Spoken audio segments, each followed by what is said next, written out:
कभी आपने गौर किया है कि कुछ लोग जब टूटते हैं तो शोर नहीं करते। वो चिल्लाते नहीं, वो रोते नहीं, वो किसी से शिकायत नहीं करते। वो बस चुप हो जाते हैं और वही चुप्पी एक दिन तूफान बन जाती है।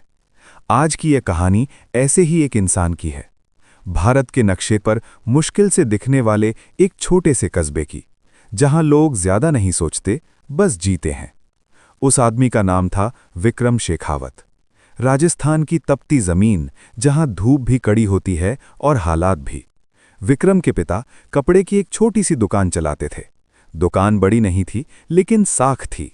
लोग उधार ले जाते और लौटाते भी थे, क्योंकि विक्रम के पिता झूठ नहीं बोलते थे।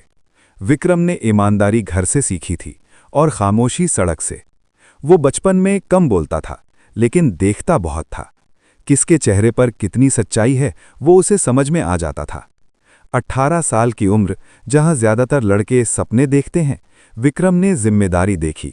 पिता बीमार पड़े, दुकान बंद, कर्ज सिर पर। एक रात मां ने चुपचाप कहा, बेटा, अगर शहर जाकर काम करना पड़े तो चले जाना। विक्रम ने उस रात नींद नहीं ली। उसने पहली बार अपने कस्बे की खामोशी को सुना और सुबह एक छोटा सा बैग लेकर जयपुर की बस में बैठ गया। जयपुर, भीड़, शोर, मौके और मतलब। यहां कोई किसी का नहीं था।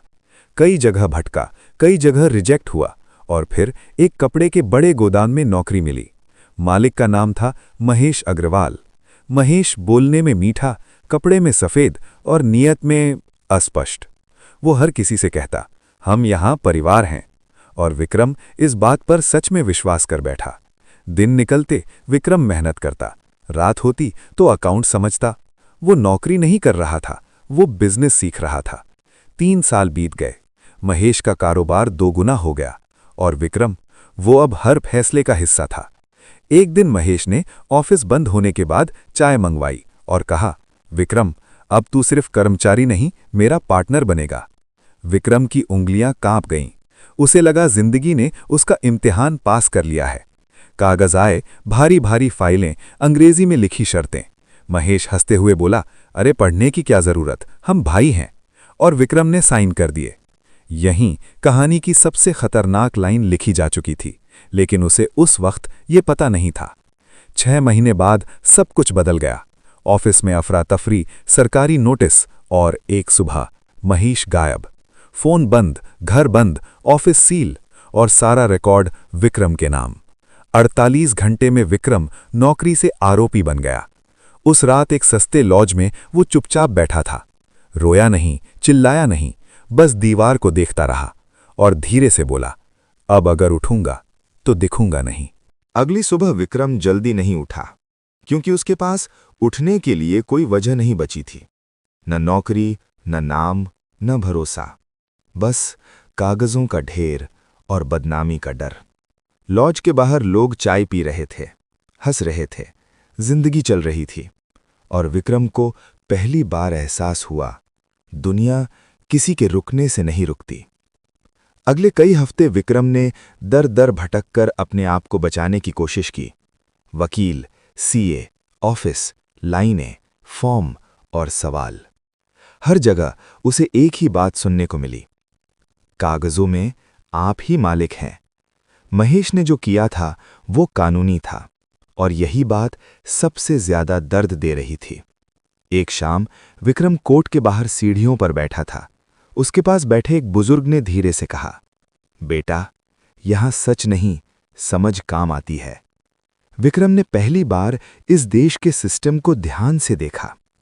कानून गलत नहीं था, बस उसे पढ़ना सबको नहीं आता था। उस दिन के बाद विक्रम ने खुद को छुपा लिया। न किसी दोस्त से मिला, न रिश्तेदारों से। उसने सिर्फ सुनना शुरू किया। वो कोर्ट के बाहर बैठता, लोगों की बातें सुनता, उनकी गलतियां नोट करता। किसने कहां क्या साइन किया, किसने किस पर भरोसा किया। धीरे धीरे विक्रम को एक बात साफ दिखने लगी, इस देश में अमीर लोग सबसे ज्यादा मेहनती नहीं होते, वो सबसे ज्यादा सतर्क होते हैं। 6 महीने इसी तरह बीते। विक्रम ने कोई बिजनेस नहीं किया, कोई पैसा नहीं कमाया, लेकिन उसने वो सीखा जो एमबीए में नहीं सिखाया जाता। एक रात उसने आईने में खुद को देखा।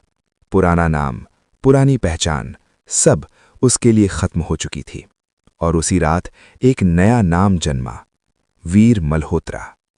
वीर कोई कस्बा नहीं रखता था, कोई बीता कल नहीं रखता था। वो सिर्फ आज और कल देखता था। पहला काम वीर ने किसी बड़े सपने से नहीं शुरू किया। उसने एक बंद पड़ी छोटी फैक्ट्री चुनी, जिसे कोई छूना नहीं चाहता था। मालिक कर्ज में डूबा, थका हुआ, टूटा हुआ इंसान। वीर ने उससे कहा, मैं आपको अमीर नहीं बनाऊंगा, लेकिन आपको इज्जत के साथ बाहर निकाल दूंगा। फैक्ट्री खरीदी नहीं गई, उसके कागज खरीदे गए। गलत लोन, गलत टैक्स, गलत स्ट्रक्चर। 3 महीने कागज बदले, कानूनी रास्ते बदले, और फैक्ट्री फिर से चल पड़ी।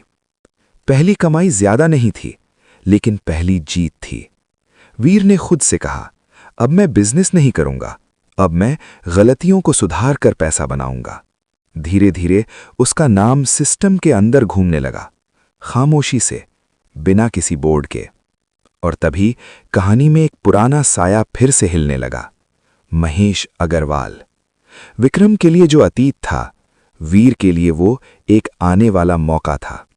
वीर को पता था, टकराव सीधे नहीं होगा, ये लड़ाई कागजों से लड़ी जाएगी। एक रात वीर ने अपनी डायरी में लिखा, बदला शोर नहीं करता, वो इंतजार करता है। समय बहुत अजीब चीज है। जो आज सबसे ताकतवर लगता है, कल सबसे असहाय भी हो सकता है। महेश अग्रवाल इस बात को कभी नहीं समझ पाया। महेश दोबारा मार्केट में लौट चुका था। नई कंपनी, नया नाम, नया दफ्तर। उसे लगता था पुरानी आग ठंडी हो चुकी है। विक्रम अब उसकी यादों में एक हारा हुआ इंसान था। लेकिन महेश नहीं जानता था कि वही इंसान अब उसके हर फैसले के आसपास घूम रहा है। महेश की नई कंपनी तेजी से बढ़ रही थी, लेकिन उसकी नींव फिर से जल्दबाजी में रखी गई थी। और यही वीर मल्होत्रा का इंतजार था। वीर सीधे सामने नहीं आया, वो कंसल्टेंट बनकर बैंकों के पास गया। वो कागजों के जरिए सरकारी दफ्तरों तक पहुंचा। वो महेश की कंपनी को सलाह देने वालों में शामिल हो गया। महेश ने वीर से पहली बार एक मीटिंग में हाथ मिलाया। वीर की आंखों में ना कोई नफरत थी, ना कोई पहचान, बस एक अजीब सी शांति थी। महेश ने कहा, आप जैसे लोग आजकल बहुत कम मिलते हैं। वीर ने हल्की मुस्कान के साथ सिर हिला दिया। अंदर ही अंदर वीर हर फाइल, हर साइन, हर डील ध्यान से देख रहा था। वो जानता था कहां ढील दी गई है और कहां जल्दबाजी हुई है। वीर ने महेश को गलत सलाह नहीं दी, उसने बस अधूरी सलाह दी, इतनी कि काम भी हो जाए और कमजोरी भी रह जाए। महेश फिर से बड़ा बनने लगा। बड़े लोन, बड़े प्रोजेक्ट, बड़े सपने और बड़ा जोखिम।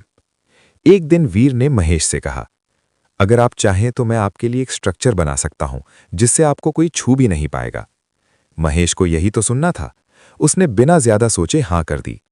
अगले कुछ महीने कागज बदले, कंपनियां जुड़ी, नाम बदले, सब कुछ कानूनी था, लेकिन बेहद जटिल। वीर जानता था ये जाल अब तैयार हो चुका है, बस एक धक्का और चाहिए था। वो धक्का अपने आप आ गया। एक छोटी सी मार्केट गिरावट, बैंकों की सख्ती और एक पुरानी गलती जो अचानक सामने आ गई। महेश की कंपनी जांच में आ गई। फिर से नोटिस, फिर से सवाल, और इस बार बचाने वाला कोई नहीं था। महेश ने वीर को फोन किया। आवाज कांप रही थी। आपने कहा था सब सुरक्षित है। वीर ने शांति से कहा, मैंने कहा था कानूनी है। महेश समझ गया कि अब वो अकेला है। धीरे धीरे बैंक पीछे हटने लगे, पार्टनर दूर होने लगे, और एक दिन महेश का दफ्तर फिर से खाली हो गया। इस बार महेश सड़क पर था और वीर खिड़की के पास खड़ा शहर को देख रहा था। उसने अपने अंदर कोई खुशी महसूस नहीं की, बस एक ठंडक थी। उस रात वीर ने डायरी में लिखा, मैंने बदला नहीं लिया, मैंने सिस्टम को उसका सच दिखाया।